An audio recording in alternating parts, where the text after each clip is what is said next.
45. Clara wanita simpanan. Sore hari, Clara keluar dari butiknya. Dia masuk ke mobil. Kita ke apotek sebentar. Ucap Clara. Apa Anda sakit, Nona? Tanya Dante.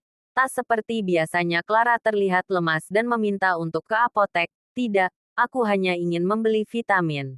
Vitaminku sudah habis. Ucap Clara. Dante mengangguk. Dia melajukan mobilnya menuju salah satu apotek.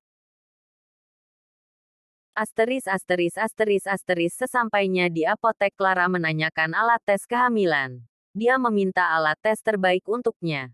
Dia tak ingin ada kesalahan ketika memakai alat itu nantinya. Penjaga apotek menunjukkan beberapa yang bagus. Dan Clara membeli semua alat tes kehamilan itu. Selesai membayarnya, Clara kembali ke mobil. Dia memasukkan alat tes kehamilan itu ke dalam tasnya. Clara duduk di kursi penumpang dengan tampak murung. Dia tak bersemangat setelah muntah tadi dan pikirannya entah mengapa membawanya menuju kehamilan. Dia takut sekali jika dirinya benar hamil. Dia wanita tak bersuami. Apa kata orang nanti jika dia hamil tanpa seorang suami? Bagaimana karirnya? Bagaimana perasaan sang mama nanti? Clara sungguh pusing memikirkan semua itu. Belum lagi ketika menghadapi Bram nanti. Bram pria beristri. Bram takkan mungkin mau meninggalkan istrinya dan Clara tak mungkin meminta Bram menikahinya jika dia benar-benar hamil. Bram bahkan belum lama menikah. Dia tak mungkin meminta Bram bercerai dari istrinya. Clara melihat jalanan. Tatapannya kosong. Tak lama dia terlelap di mobil. Dante sampai di baseman apartemen Clara. Dia melihat Clara yang masih terlelap. Dia memotret Clara dan mengirimkannya pada Bram. Dante mengetik sebuah pesan di foto itu. Nona Clara sepertinya sedang tak sehat. Tuan, dia tampak lemas begitu keluar dari butiknya. Dia juga baru saja ke apotek. Tak lama Bram memanggil Dante.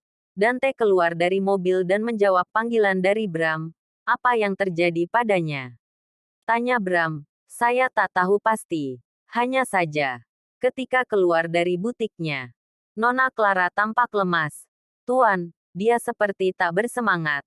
Ucap Dante. Lalu, untuk apa dia ke apotek? Tanya Bram. Nona Clara mengatakan mau membeli vitamin. Namun, saya rasa bukan vitamin. Karena saat keluar dari apotek tadi dia tak membawa apapun. Ucap Dante. Baiklah. Jaga dia. Dante, saya akan ke apartemen sekarang juga. Jangan menyentuhnya. Atau kamu akan tahu akibatnya. Tegas Bram. Baik. Tuan. Ucap Dante. Telepon itu berakhir. Dante tetap menyalakan mesin mobil. Dia membuka kaca pintu depan dan menutup pintu. Dia menunggu di luar mobil. Bram akan ke sana. Menemui Clara. Dan dia tak ingin berada di dalam mobil berdua saja dengan Clara yang masih saja terlelap. Bram bisa salah paham padanya. Dan dia akan mendapat masalah. Cukup lama menunggu. Bram sampai di baseman apartemen. Bram menghampiri Dante yang masih berada di sana. Dia tetap menunggu di luar mobil. Di mana Clara? Tanya Bram. Nona Clara masih di dalam mobil. Tuan. Ucap Dante. Bram bergegas menuju pintu belakang. Dibukanya pintu itu dan dia melihat Clara masih memejamkan matanya. Bram mengangkat tubuh Clara dan membawanya menuju unit apartemen. Dante membantu menutup pintu karena Bram kesulitan menutup pintu. Lagi pula, itu sudah menjadi tugasnya. Bram sampai di unit apartemen.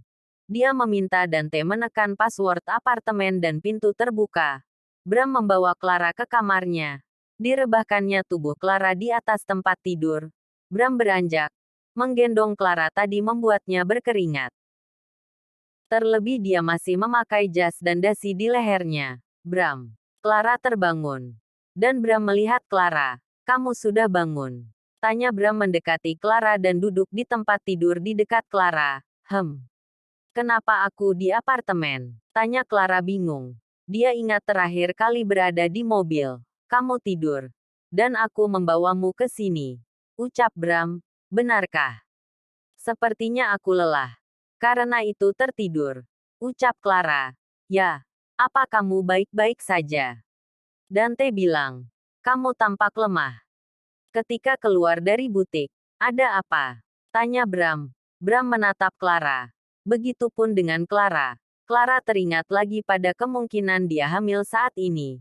Dia memegang perutnya yang terlihat rata. Tak ada lemak berlebihan di sana membuat perut Clara tampak ramping. Apa kamu sakit perut? Tanya Bram cemas. Tidak, aku baik-baik saja. Aku hanya pusing sedikit. Ucap Clara. Benarkah? Mau kupanggilkan dokter? Tanya Bram. Tak perlu. Aku akan istirahat saja. Nanti juga baikan.